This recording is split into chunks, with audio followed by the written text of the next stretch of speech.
Bom dia, pessoal. Vamos lá para o nosso cafezinho de hoje. Hoje fecharemos o capítulo 17 de 1 Samuel e terminar de vez com esta batalha e insultos de Golias. Observamos anteriormente que Davi escolhe suas armas para estar combatendo com o gigante Golias. Nos versos seguintes veremos este confronto. Fique imaginando o que deve ter passado na cabeça dos guerreiros. Com certeza os israelitas pensavam: o rei deve ter ficado louco mesmo. Mandar esse menino para guerrear no nosso lugar, seremos destruídos.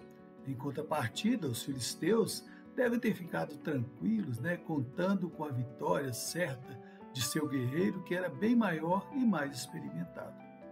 Diz o texto que Golias foi se encaminhando para a frente do exército, com seu escudeiro à frente, e ao ver Davi o despreza. Verso 43 disse o filisteu a Davi: sou eu algum cão para vires a mim com paus? E pelos seus deuses amaldiçoou o filisteu a Davi. Parece que você veio aqui para brincar, né? Com este pedaço de pau, acha que pode fazer alguma coisa contra mim? Por causa dessa sua arrogância, pelos meus deuses eu te amaldiçoo. Interessante que Golias deu mais atenção para o cajado que estava na mão de Davi, pensando que Davi iria atacar ele com aquele cajado, não dando atenção para a verdadeira arma e nem para quem seria o autor do ataque. A verdadeira arma a ser usada veremos logo a seguir. Quando Golias fala sobre os seus deuses, certamente ele está se referindo a Dagon e Astarote, que eram os deuses dos filisteus citados anteriormente nos nossos cafezinhos.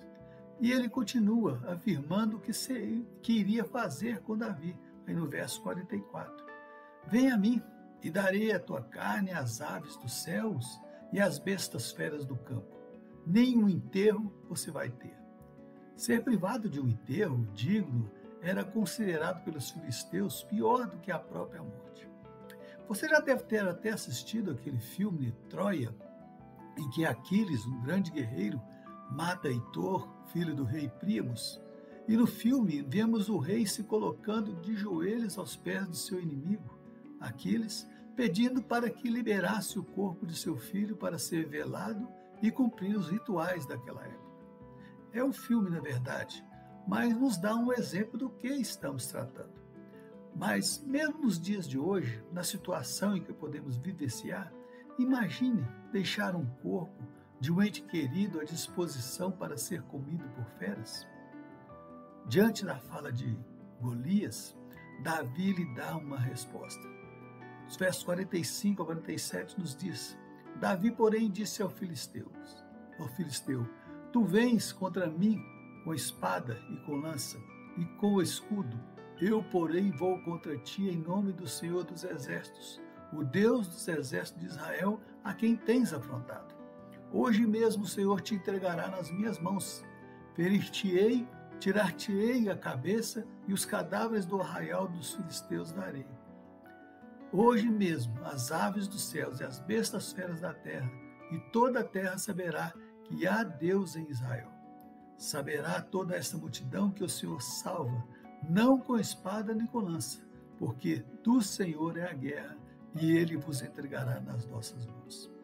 Primeiramente, Davi, ele entende e afirma que a afronta de Golias não era para ele, nem para os homens que estavam ali para guerrear, mas a afronta dele era para com o próprio Deus. Golias estava firmado na sua própria força e nas armas que carregava. Mas Davi era apenas um instrumento que Deus iria utilizar para destruir aquele gigante. Um obstáculo que aos olhos do exército de Israel seria intransponível. Você vem com as suas armas, mas eu vou em nome do Senhor dos Exércitos, a quem tens afrontado. Davi conhecia o Deus que servia, que apenas com o som da sua voz todas as coisas foram criadas, e tudo está sob o seu domínio. Me recordo da passagem em que Deus manda o seu povo rodear as muralhas de Jericó e apenas tocarem as trombetas. Estas muralhas eram fortemente erguidas com pedras, e diz a palavra que na 7ª vez em que foram tocadas as trombetas, as muralhas ruíram. Não foi preciso usar nenhum instrumento para jogar as muralhas no chão. Apenas a ordem do Senhor, a sua palavra, através daquelas trombetas. Portanto, Davi sabia que a arma que ele estaria usando, no caso a funda e as pedras, de nada valeria se não fosse a ação de Deus em conduzir todas as coisas. Golias, diante da palavra de Davi, partiu para o ataque. E diz o verso 49 que Davi meteu a mão no alforje, pegou uma das pedras, colocou na funda e atirou contra o gigante, atingindo-o na testa, ficando a pedra encravada na sua testa. E Golias caiu por terra. E vemos a seguir que Davi pega a sua espada, a espada de Golias, daquele gigante, e corta a sua própria cabeça. Aqui não fala se Golias estava de capacete ou sem capacete, mas alguns comentaristas afirmam que o capacete tinha somente uma abertura na frente para que quem estivesse usando tivesse uma boa visão na hora de atacar e de se defender. E que foi justamente nesta abertura que Davi acertou a pedra. Garoto bom de pontaria, não?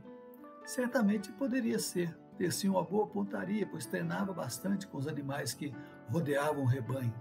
Mas nesse caso, como já vimos anteriormente, não foi uma ação humana, e sim uma ação divina para vencer aquele gigante. Vemos nos versos seguintes que o exército de Saul, ao ver o gigante morto, criaram coragem e saíram em perseguição ao exército filisteu que fugiu daquele local. E Davi leva a cabeça de Golias e a apresenta ao rei Saul, creio para mostrar ao rei o que Deus fez através da sua vida. É certo que diariamente nós enfrentamos grandes desafios na nossa vida diária. E se olharmos para o tamanho do problema, certamente estaremos agindo como o rei Saul e seu exército. O medo da derrota tomará conta do nosso coração e mesmo que tenhamos condições de vencer, seremos derrotados, mesmo antes de iniciar a batalha. Temos que ter a consciência também de que mesmo que estejamos bem aparelhados e sentimos que temos condições de vencer, de alcançar o nosso objetivo, não podemos deixar o nosso ego aflorar, pois podemos ser surpreendidos e derrotados, como foi feito com o exército filisteu. Aos nossos olhos, uma coisa tão insignificante pode nos destruir. Diante de todos os nossos obstáculos, sejam eles grandes ou pequenos, devemos ter a consciência e a sabedoria de buscar e depositar toda a nossa confiança nas mãos poderosas do nosso Deus, pois Ele é que vencerá a nossa batalha. Que sejamos como Davi, confiantes não nos nossos méritos, mas no poder do Deus que opera nas nossas vidas a cada dia. Bem, que Deus abençoe a sua vida. Pegue o seu cafezinho aí, vamos tomar, e até domingo que vem, se Deus assim nos permitir. Com certeza até lá estaremos resolvendo o problema aí da imagem, tá bom? Boa semana para vocês todos.